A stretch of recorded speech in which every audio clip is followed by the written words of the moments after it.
But in the middle of this episode, they start talking about B-Dot and Mark, and Joe actually said that Mark, he straight up admitted it, was an influence on B-Dot. I'm like, damn, that's wild. Joe is literally putting this out there for everyone to hear, because I'd already been piecing it together in my own head, and I think I finally cracked it. And shout out to one of the Patreon comments I caught on this episode. They summed it up perfectly in a single line.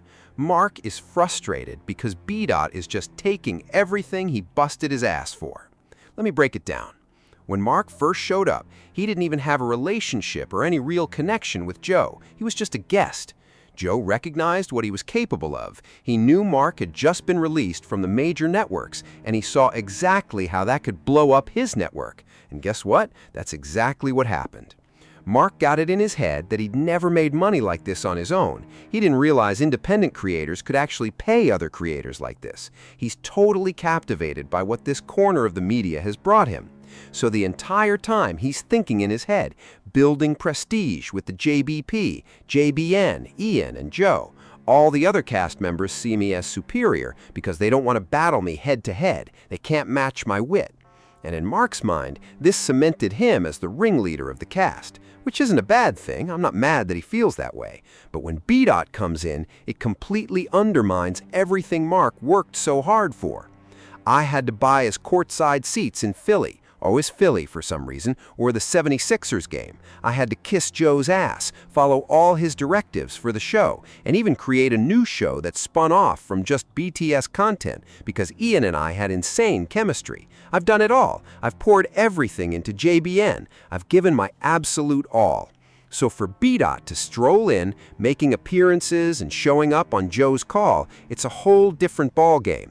We already have too many co-hosts, and all the moves I used to have people under my sway, they don't work on B-Dot. He's got the same journalistic chops I do. I can't overshadow him. Okay, there can't be two alphas in the same room. Mark's already seeing it like this dude is about to swoop in and snatch everything he busted his ass for. I'm not heading back to the bigger outlets because they just brush me off. Joe's not trying to do that. Or is he? So when B-Dot showed up, took Ish's spot, didn't even get up, and they jumped straight into the show, Mark was straight up livid. He was furious. Oh, hell no, you just got here. Why do you feel like you can just throw your weight around like that? B-Dot even said it himself. You just gonna punk me out of my seat? Nah, this ain't how it works. Am I at Rikers? That's exactly what he was thinking. Mark's like, no backing down from anyone. Ish is the ringleader. I even tried to show respect, taking him to the game, trying to connect outside the pod so we could be cool. When I hit below the belt on the flat earth topic, well, maybe not literally below the belt, but according to Ish, in his pride and ego, it was low. I had to make it right, to the point where I stepped back and stopped going after Ish entirely. So for someone to come in and just take his seat like it's nothing, who do you think you are? That's exactly what Mark is thinking. But here's the detail everyone glossed over, and I caught it super carefully. Because if you're sentimental like me, I'm not afraid to admit it, I'm sentimental, emotional, all of it. If you notice what B-Dot did and what Joe allowed, you'd know he was coming back. You'd know Joe holds a special place in his heart for this. Remember when B-Dot showed up on the pod, his second or third appearance, and pulled out the hookah that Joe had given him years ago? I took two things from that. It's crystal clear, B-Dot doesn't smoke, because it was still sealed in its original packaging. He hadn't even touched any of the cartridges. Probably can't even smoke from it now since it's never been used. But the main thing, the second thing I noticed, is that he still has it. He could have sold it, he could have gifted it to someone he knows smokes, he could have made it seem like it was just a casual gift from Joe Budden, but no, he held on to it all these years. We've been talking for well over a decade. Joe even mentioned it on the show. He tried to mask it with a joke afterward, but you could tell he meant it, like, oh damn, what else has he cherished from me, from everything I've given him? And you've got a ton of connections in this industry. Matter of fact, we're about to dive into this Drake album, and you did an interview with Drake, something I've been chasing forever and couldn't land from him or Cater. I had to hustle for an interview. Come be part of this Drake episode, and here's one thing about Mark I finally figured out when it comes to jokes. B-Dot is just as sharp as he is, and he used it on Mark.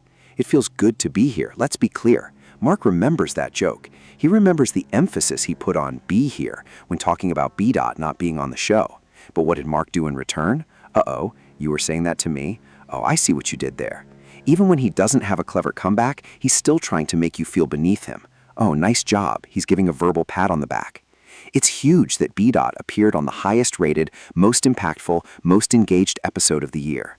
And he made sure he was there for the two people you were seemingly defending, because a lot of people were heated at what B. was saying. Flip, Mona, Mark.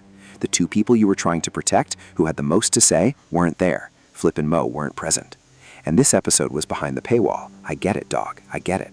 Makes total sense to me. Honestly, it makes all the sense in the world to me. I don't know if everyone else is catching that. And even worse, I don't know if anyone else cares. This matters hugely to Mark because A, he's going through stuff at home. Flip caught on to it early. There's a reason this piece isn't dropping at its usual time. But Melissa gets the impact this show already has, so she's keeping up with professional appearances. Meanwhile, he's absolutely going through it at home. If he thinks he's about to face more at work because of B. Mark is about to lose it. And B. he doesn't care at all. Yeah, okay, whatever, Mark.